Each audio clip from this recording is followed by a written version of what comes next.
not going fast enough, all that's left to him to do is acquiesce, which isn't leadership. So he's finished. You've put him in an impossible situation. And number 3, it's got to come from inside of him. Just like submission has to come from inside of her. There's no demanding going on here. It's just got to happen by the power of God within the heart. So, positively, wives, give you a couple of tips. Pray for him without ceasing, that the spirit of manhood would rise fresh, deep, powerful in his heart. Pray for him. Never stop praying for your husband. And number 2, when neither of you is tired and neither of you is angry, ask him to go out to lunch and pour out your heart's desire to him. Usually, the frustrations of a woman get poured out in the moment when he's least able to receive it, because it's the moment of failure. That won't work. So I'm saying wait a week or 2. You're both happy. You're both feeling strong. You both got a good night's rest. Things are going well. And now, go to lunch together and share your longings, that he might lead in devotions or wherever you feel he's not there. And how do you do that? 1, without ultimatums. You don't do this, I'm out of here. Or you don't do this, I'll be depressed the rest of my life. Number 2, with a sense of hope, grounded in God, not him. He's not hopeful. And 3, expressing authentic appreciation and honor with your mouth for every incremental success this poor jerk has made. We husbands need a little bit of encouragement that we've done 1 or 2 things right.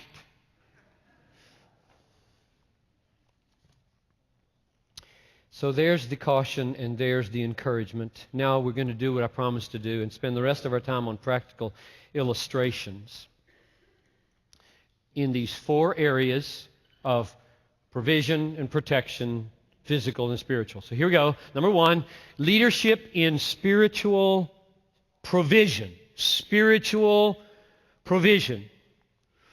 Men, to provide spiritual food for the family, you must know spiritual food, which means you need to go hard after God, guys.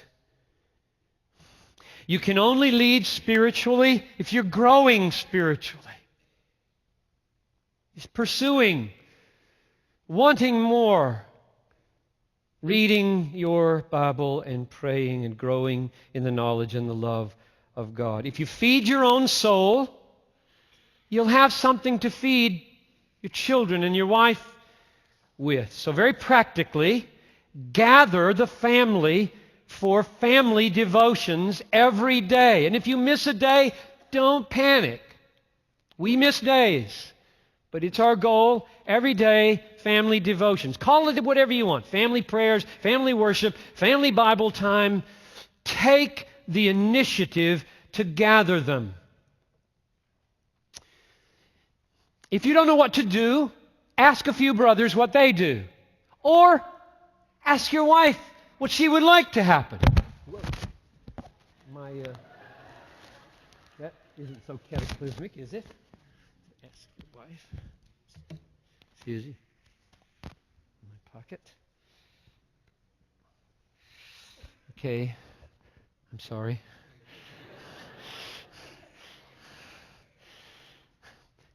Back to the wives.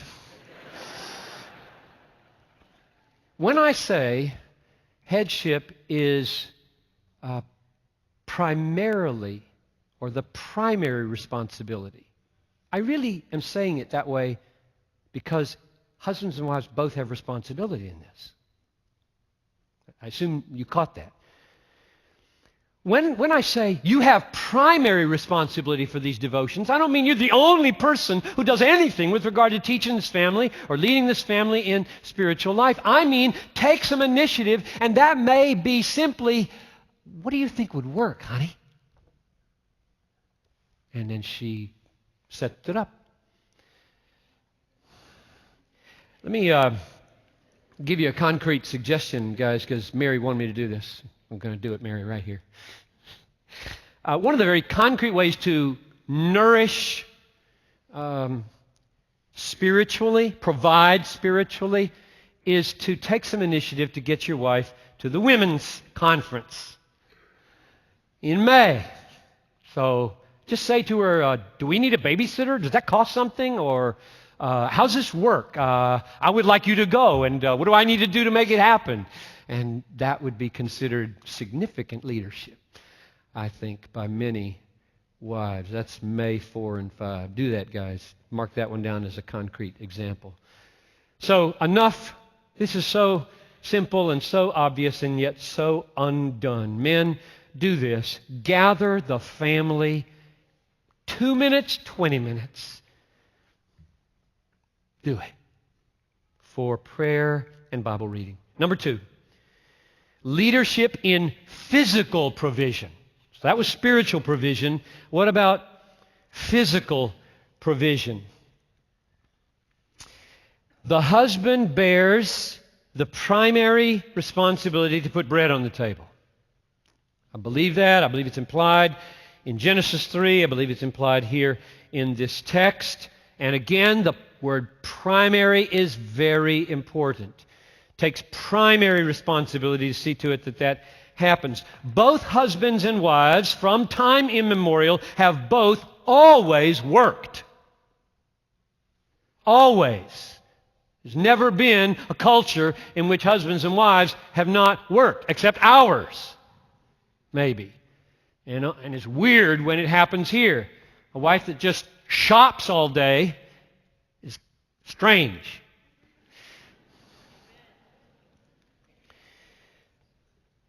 Normal spheres of work, however, man, breadwinner, wife, domestic manager, designer, nurturer. And that never has meant, in any culture, permeated at all by Christianity, that the wife can't work outside the home.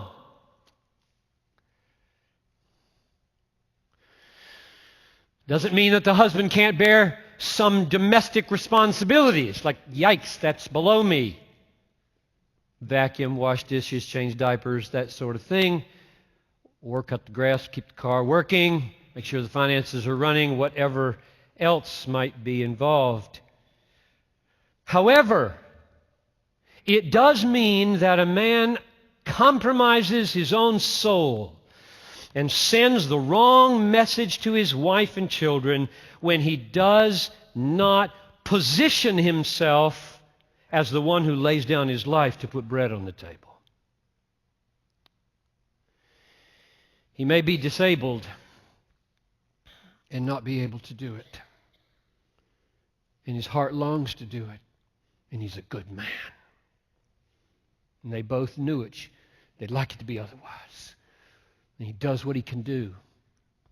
But he's in his disability. Can't make it happen. It may be temporarily the guy's in graduate school. And she's the only one working. We did that. 4 years, Noel put bread on the table. All the while knowing it ain't supposed to be this way. And she gave that gift to me, which I will not forget. He may temporarily go into another mode, but in any case, his heart and, if possible, his body is moving toward the use of his mind and his hands to provide physically for his wife and his children. I believe God wired us that way. I believe that's our calling. however it's shared. The man bears